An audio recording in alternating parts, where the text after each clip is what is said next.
कांग्रेस पक्षरु कैंडेल शोभायात्रा।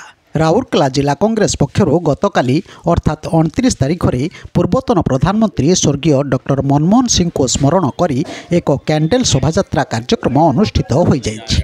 ଏହି ଶୋଭାଯାତ୍ରା ରାଉରକେଲାର ଆମ୍ବେଦକର ଛକଠାରୁ ବାହାରି ରାଉରକେଲା ମ୍ୟୁନିସିପାଲିଟି ଛକ ପର୍ଯ୍ୟନ୍ତ ଯାଇଥିଲା।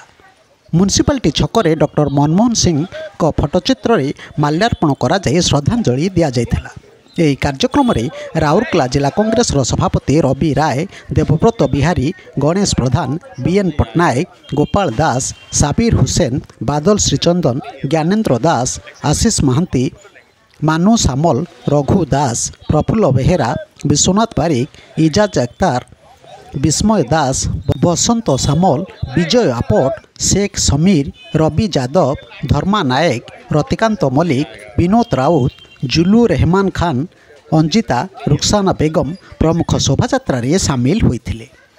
ब्यूरो न्यूज ओडिशा कथा यूट्यूब चैनल टी को आपण माने देखुचंती, मतामत दियंतु, लाइक करंतु, सब्सक्राइब करंतु और शेयर मध्य करंतु।